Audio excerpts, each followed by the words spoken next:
Agora sim.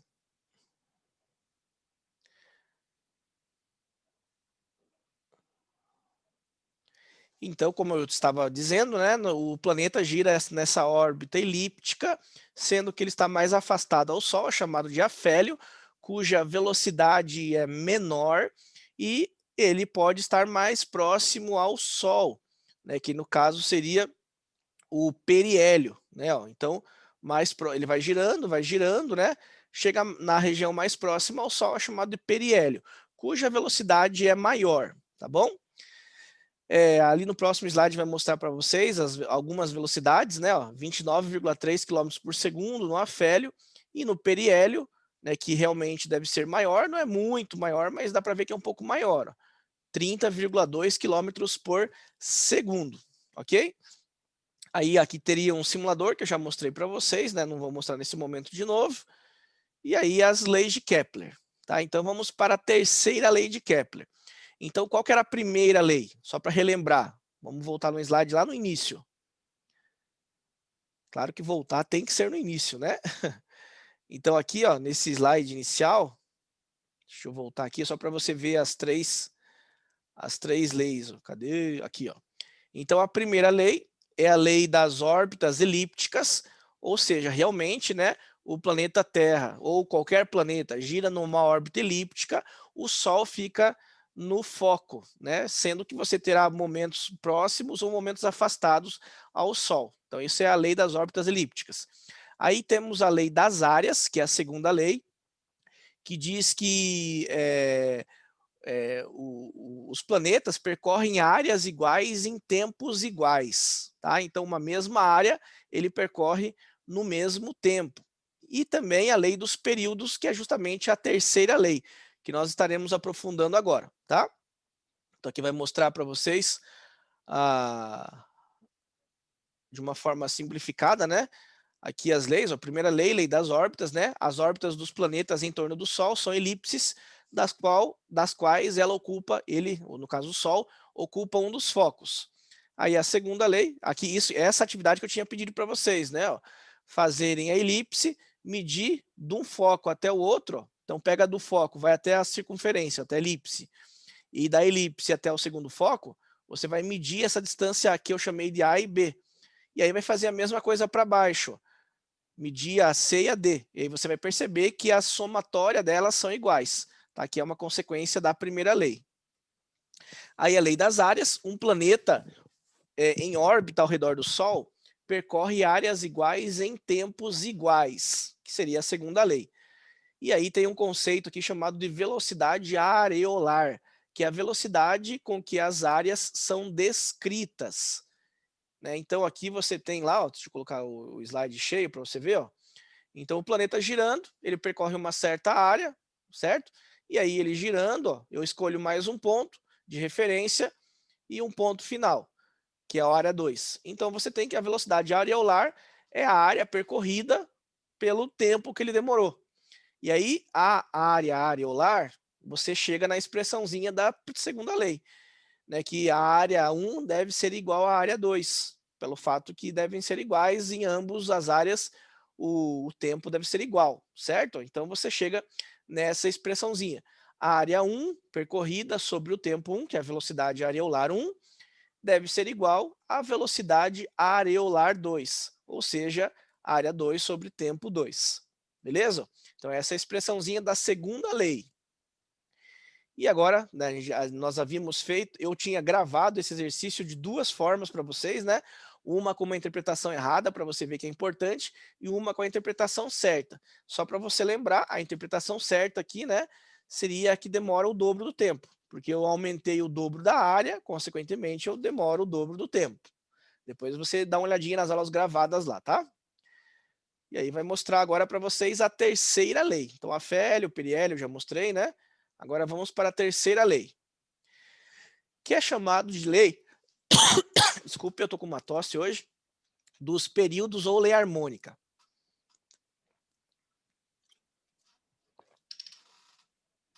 Então vamos ver aí qual que é essa lei.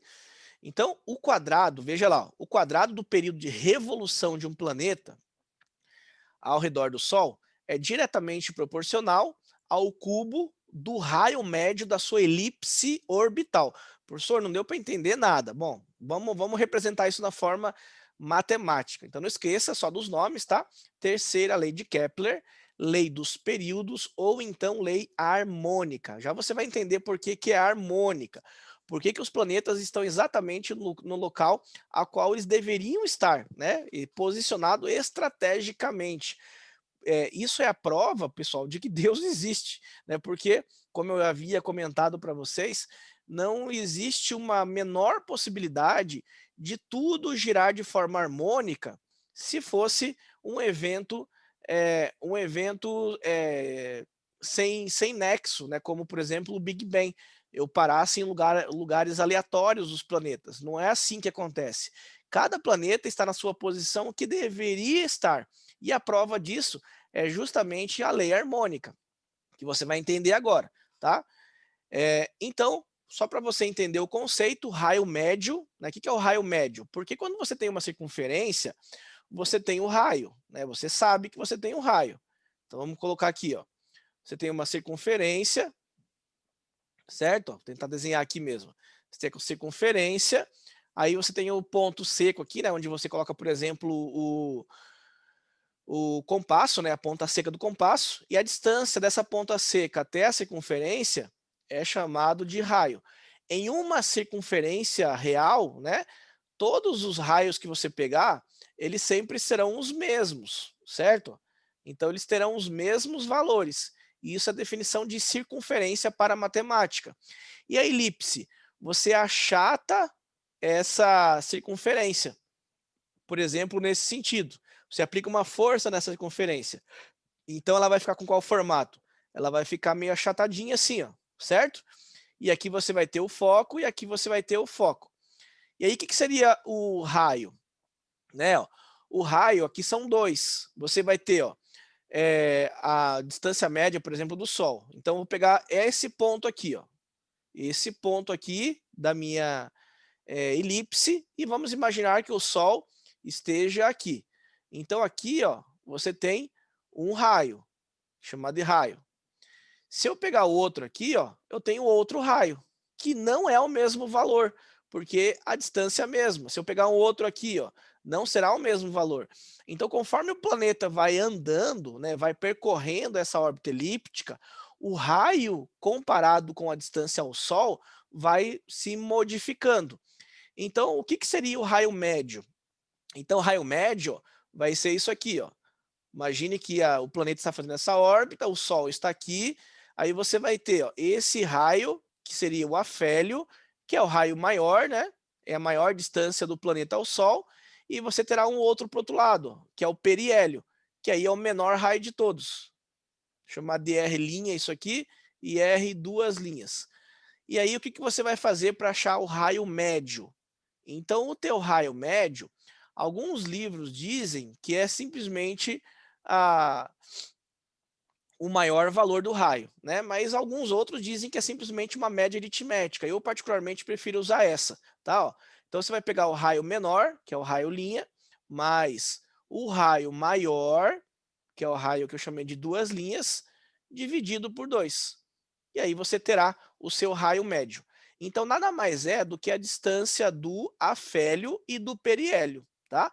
Do periélio a menor distância, do afélio a maior distância, comparado com o planeta com o Sol, certo? Então você pega essas duas distâncias, soma ambas, né, soma as duas e tira uma média, ou seja, divide por 2. E aí você terá o seu raio médio, ok? Então nada mais é do que a média aritmética entre as distâncias máximas, afélio, e mínima, periélio, do planeta ao Sol. Tranquilo? E aí você tem a expressão da terceira lei de Kepler, a fórmula, que é essa aqui, ó. Então vamos entender, ó, o quadrado do período. Lembra no movimento circular? Eu falava que o período, né, nós usávamos que o período eu usava a letra T. Lembra disso? Ó? Então esse T é o período. Então o quadrado do período, tá, certo? Ó, período elevado ao quadrado de uma revolução de um planeta, ou seja, dele girando ao redor do Sol, né? É diretamente proporcional ao cubo do raio médio da sua elipse orbital. E esse R é o raio, tá? Então o cubo relacionado ao raio médio. Isso aqui é igual, esse K é uma constante. Se eu isolar essa constante, veja que legal. A constante será igual ao quê? Ó? Ao período ao quadrado sobre o raio médio ao cubo. Isso para qualquer planeta. Qualquer planeta. Por isso que isso daí chama-se harmônico. Tá? Lei harmônica, porque todos os planetas estão posicionados exatamente na posição a qual você divide o período pelo raio, o período ao quadrado e o raio ao cubo, isso sempre dará o mesmo valor, mostrando que a posição que eles estão é estratégica, exatamente colocado num ponto a qual deveria estar, certo? E olha que legal, veja aqui, ó, presta atenção nesse slide, que daqui a pouco vai ter um exercício que você vai precisar desse slide. Se o raio da órbita estiver em UA, o que é UA, professor? Ó, unidade astronômica, certo? UA é a unidade astronômica, que é a distância média da Terra ao Sol. Uma unidade astronômica equivale a 1,48 vezes 10 oitava quilômetros, tá? Então, se eu pegar, por exemplo, o Mercúrio, a unidade astronômica dele é 0,387. Qual que é o período em anos terrestres, né, para ele fazer essa revolução, essa volta ao Sol completa? No caso, em anos, tá? Ó, em anos, pensando no terrestre, né, no planeta Terra, seria 0,241. É como se fosse 24% o valor do tempo comparado com o valor da Terra. Agora eu quero que você pegue uma calculadora aí. Faça isso mesmo, tá, pessoal? Não fique só vendo. Faça realmente as continhas que eu estou pedindo para vocês fazerem. Você vai fazer o seguinte, ó. Você vai pegar o período 0,241. Então você vai pegar lá assim, ó, 0,241 vezes ao quadrado, né? Então é ele vezes ele, 0,241. E aí você vai anotar o valor. Faça isso aí, tá? Ó, anote o valor. Aí você vai pegar o quê? A órbita, né, ó, em unidades astronômicas, que é 0,387, que é o raio. Então você vai fazer isso elevado ao cubo, que é ele vezes ele, tá? Ó. Então 0,387 vezes 0,387, que eu estou levando ele ao cubo, né? Então é ele, vezes zero, opa, ficou feio esse zero, 0,387. E aí você vai anotar o valor. Para provar que vocês estão fazendo, eu sei que vocês estão, tá? Mas eu quero ter uma certeza absoluta disso. Coloque no chat lá quanto que dá essa primeira continha. 0,241 vezes 0,241. Coloca lá no chat. E depois também coloca essa segunda, 0,377 vezes 0,377 vezes 0,377. E aí, por último, você vai pegar esses dois valores, vamos chamar aqui, por exemplo, de x, que você colocou ali. Vou chamar esse aqui de y, que você colocou ali. Agora você vai fazer o seguinte, ó, vai pegar esse x, que é a continha que você coloca ali, dividir por esse y. Quanto que vai dar aproximadamente isso aqui? E aí você vai colocar no chat também. Então vamos ver ali o que vocês estão colocando.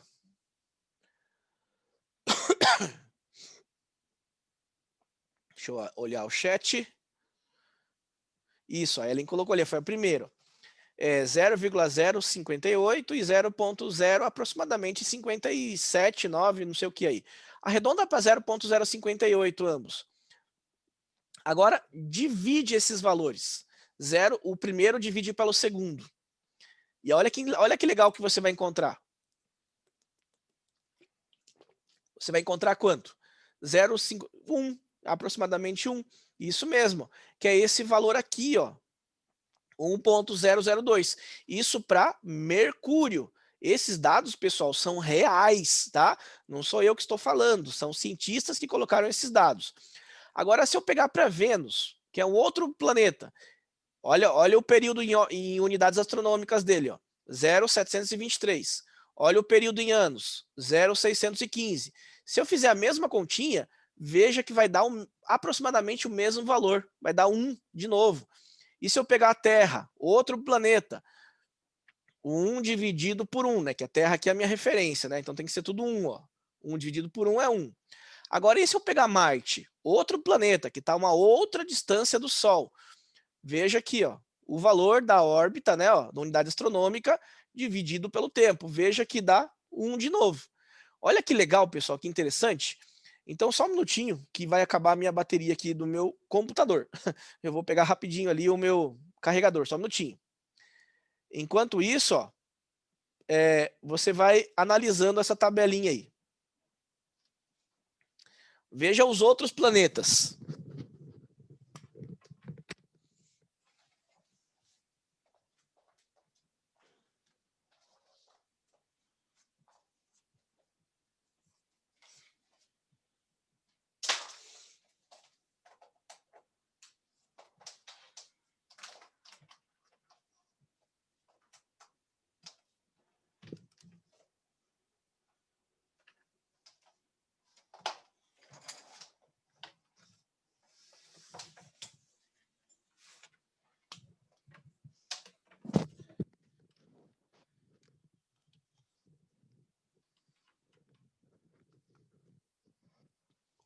Voltei. Deixa eu colocar novamente a câmera aqui. Então, vocês viram que legal, pessoal? Que interessante isso. Qualquer planeta do nosso sistema solar, essa constante vai dar aproximadamente 1. Ou seja, voltando a falar, eles estão na posição correta. Foram colocados milimetricamente.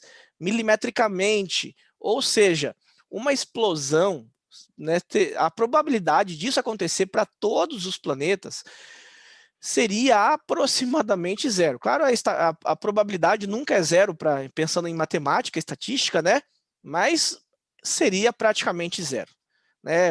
Seria muito, muito difícil, quase impossível acontecer isso se realmente tivesse sido originado de uma simples explosão, colocando os planetas em posições de formas aleatórias, né? Então, essa lei, né, na minha opinião, é uma forma da prova de que Deus existe, que ele colocou exatamente os planetas aonde deveriam estar, né? Muito legal mesmo estudar isso, cara. Eu fico muito animado com esse tipo de coisa, né? A ciência mostrando a existência de algo muito maior do que nós entendemos. Continuando então, pessoal, você viu que interessante isso, né? Aqui tem alguns outros dados, né, em dias e em quilômetros, só para você ver que sempre, se eu mudasse as unidades, também daria a mesma coisa, né? Ó, 4 vezes 10 a menos 20, não em anos o período, mas em dias, e não em unidades astronômicas, mas em quilômetros, vai dar a mesma coisa, tá? E aí vamos então para as leis de Kepler, dão uma visão cinemática do sistema planetário, ou seja, de como que eles se movimentam, simplesmente, tá? Periélio, afélio, tudo isso que eu falei para vocês. Só que isso foi comprovado um pouquinho depois por um cientista muito, muito famoso, que é o cientista que todo mundo já ouviu falar, né, que é o Isaac Newton, né? Eu particularmente acredito que o Isaac Newton era cristão, né, pelas falas dele. E quanto mais você estuda a ciência, mais você realmente prova de que a existência de um ser muito maior, né? A ciência e a religião hoje em dia elas estão realmente interligadas, né? E Isaac Newton, em várias falas dele, ele mostrava que acreditava nisso também, assim como eu acredito. Então, a resposta a essas leis de Kepler, né, foi dado por Isaac Newton através da força gravitacional, do estudo da força gravitacional. Só para você entender, né, o que é a força gravitacional? Diz a lenda, que não é verdade, tá, pessoal? Mas diz a lenda que ele estava embaixo de uma macieira, um pé de maçã, e uma maçã caiu na cabeça dele. E ele olhou para aquela árvore, né? Olhou para a maçã caindo, olhou para todas as coisas ao redor dele, tudo estava caindo, tudo que era solto caía em direção ao solo, nada começava a flutuar, tudo caía. E aí ele gritou, saiu gritando, Eureka, Eureka, que significa descobrir, né? E aí então ele escreveu a lei da gravidade. E é claro que não foi assim, né? Porque para ser conhecida como lei precisa passar pelo rigor científico, ou seja, precisa ter observação, experimentação, precisa ter replicação, né? Fazer essa parte em laboratório. Aí depois precisa fazer uma análise estatística, e depois de uma avaliação completa, acaba vindo a lei. Mas essa historinha, ela é uma historinha que muita gente conta, que não é real, mas é só para você ter uma ideia. Então pensa na maçã. A maçã é pequena comparada com o planeta Terra, certo? Muito pequena. Então a teoria diz que a menor massa, ela é atraída pela maior massa, e não ao contrário. Imagine que legal se a maçã saísse da árvore e o planeta Terra fosse atraído, se ele mudasse de órbita, consequentemente aquele valor da harmonia já não seria mais válido para a Terra, né? Porque cada maçã que caísse, o planeta sairia da órbita dele em relação ao Sol. Não tem sentido isso, né? Então a maçã realmente é atraída porque tem uma menor massa comparado com o planeta Terra, que tem uma maior massa. Então essa relação toda que o Isaac Newton estudou é a parte da força gravitacional. E ele provou, né, na verdade ele comprovou algumas ideias de Kepler, que o próximo slide vai mostrar para vocês isso. Então eu espero que você lembre dessa imagem, que é a circunferência, que eu mostrei exatamente essa lá um tempo atrás, o movimento circular. Né, ó, então o movimento circular, aqui estaria, por exemplo, o Sol, né, ó, se eu fosse pensar na movimentação, aqui eu estou ignorando a parte da elipse, tá? Eu estou imaginando que o movimento realmente seja circular, como era a visão heliocêntrica de um tempo atrás. Então, o Sol e os planetas girando. Por exemplo, vamos pegar um planeta aqui, ó. Planeta que está aqui, ó. Então, se ele está girando, ele tem a velocidade angular, né, que é a velocidade que é descrita sobre a linha, aqui, tá vendo? Ó, que é relacionado à abertura angular dele. Né? Então, quanto que ele abre de ângulo, que eu lembro que eu chamava isso de W, né?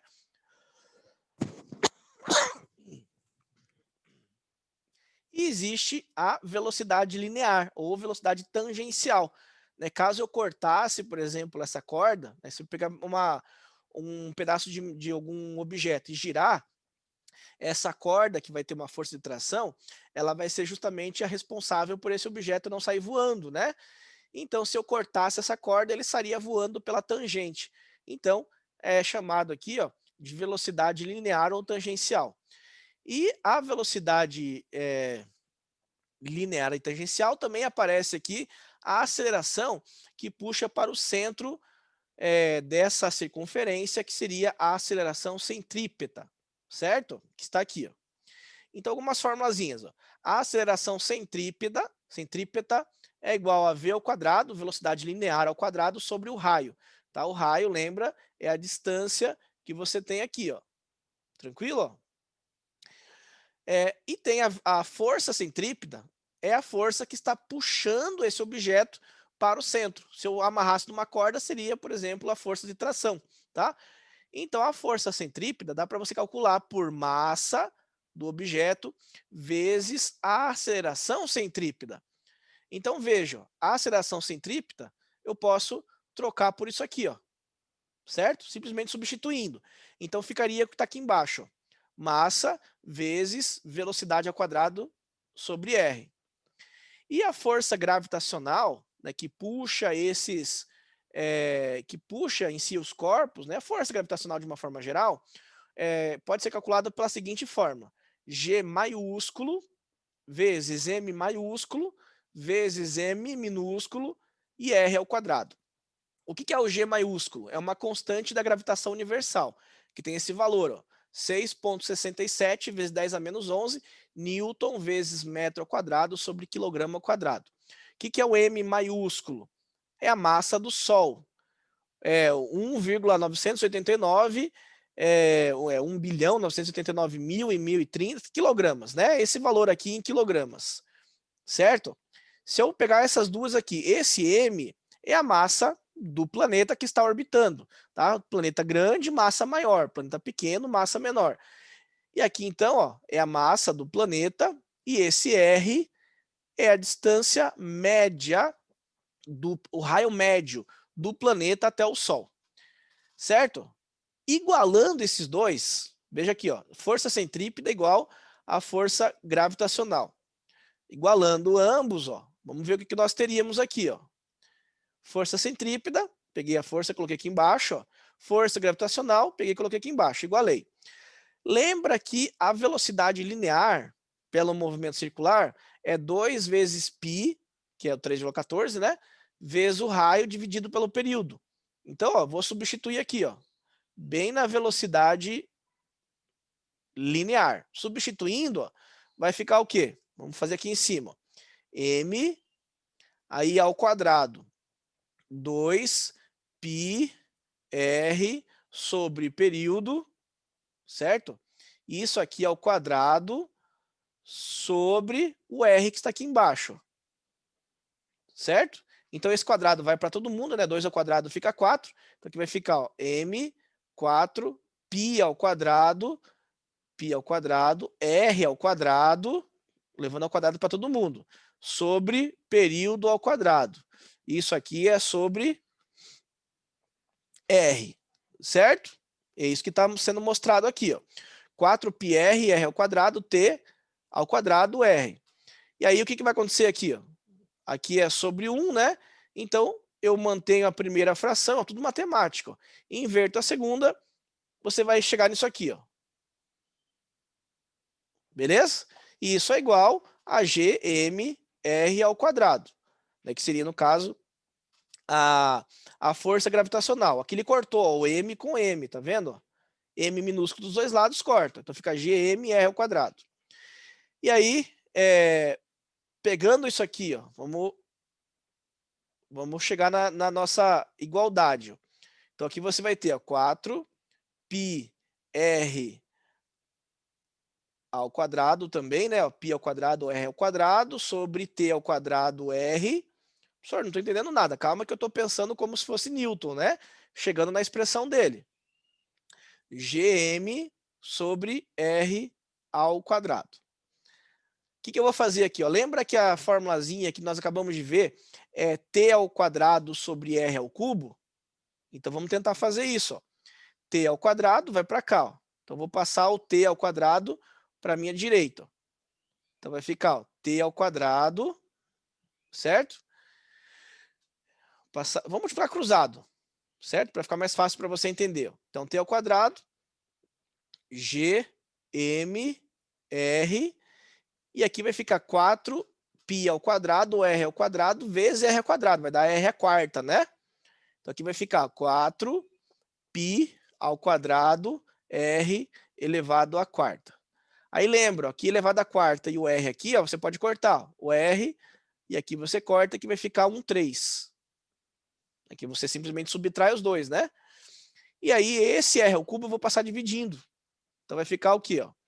T ao quadrado sobre r ao cubo, que é exatamente a expressão de Kepler, certo? Agora esse gm eu passo lá para o outro lado. Então aqui vai ficar, no final, essa expressão que você está vendo aqui, ó. Então mostrou que isso aqui, ó, é a expressão de Newton, que é igual à constante de harmonia proposta por Kepler. Né? Então Newton mostrou a existência realmente de Kepler, a eficiência da forma de Kepler. Tá? Então só mostrei da onde veio essa forma. Beleza, pessoal? Então é a formulazinha da terceira lei de forma completa, que é proposta por Newton também. T ao quadrado é igual a raio ao cubo, período ao quadrado sobre raio médio ao cubo, tem que ser igual π, 4π ao quadrado, sobre gm. Lembra que gm é uma constante, né? Ó, que são esses valores aqui. Ó. Isso aqui, então, será igual à própria constante, porque o π também tem um valor constante. Então, perceba que π é constante, g é constante, m é constante, então, desse lado aqui será uma constante. Né? Então, a constante é simplesmente essa relação aqui proposta por Newton. Tranquilo? E aí vamos, essa lei aqui vai falar, né? Então já mostrei para vocês. E aí vamos ver algumas relações. Considere um planeta hipotético demore 20 segundos para dar uma volta completa ao redor de uma estrela hipotética. Sabendo que a distância entre o periélio é igual a 2 metros e o afélio é igual a 4 metros, determine a constante de proporcionalidade, o K, para os planetas que orbitam essa estrela. Bom, vamos lá. Usar a fórmula. T ao quadrado sobre R ao cubo deve ser igual à constante harmônica, constante de proporcionalidade. Então eu preciso fazer o que aqui? O período é o tempo, né? 20 segundos. Beleza? Então 20 segundos. Então 20 ao quadrado. Tem que ser igual ao raio médio. O que é o raio médio? A média do periélio e do afélio. Aí ele diz aqui, 2 metros do afélio. Opa, não. O periélio é igual a 2 metros e o afélio é igual a 4 metros. Então você vai somar esses dois, você vai ter o raio médio.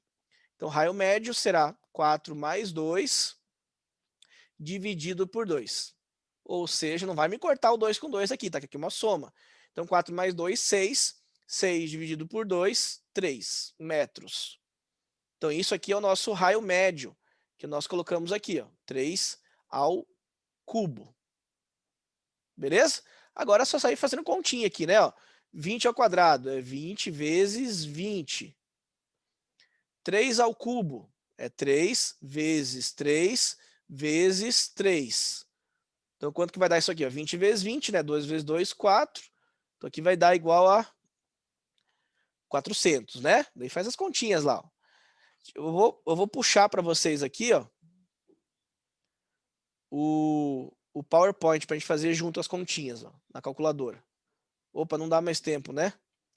É 9h35. Mas, enfim, é só você fazer continha ali, tá, pessoal? Então faz essas continhas aqui, você vai achar o resultado aí referente a essa constante de proporcionalidade. E aí vai ser justamente o K para essa movimentação, tá bom? Então, a partir da próxima aula, né, nós começamos aí com outros exercícios, né, que eu vou mostrar para vocês. Vou ver se eu gravo isso de hoje para amanhã. E aí a gente continua aí com esse assunto nas próximas aulas. Beleza, povo? Então, espero que esteja gostando dessas aulas, né? São aulas interessantes, eu particularmente gosto bastante, e é coisa que faz a gente pensar um pouquinho, né? Relacionado aí à movimentação como um todo dos planetas e tudo mais. Então, um grande abraço, Deus abençoe, e até a próxima aula, no caso amanhã, aula síncrona, e qualquer dúvida, mande as suas perguntas aí via chat ou propriamente o WhatsApp, tá bom? Grande abraço, Deus abençoe.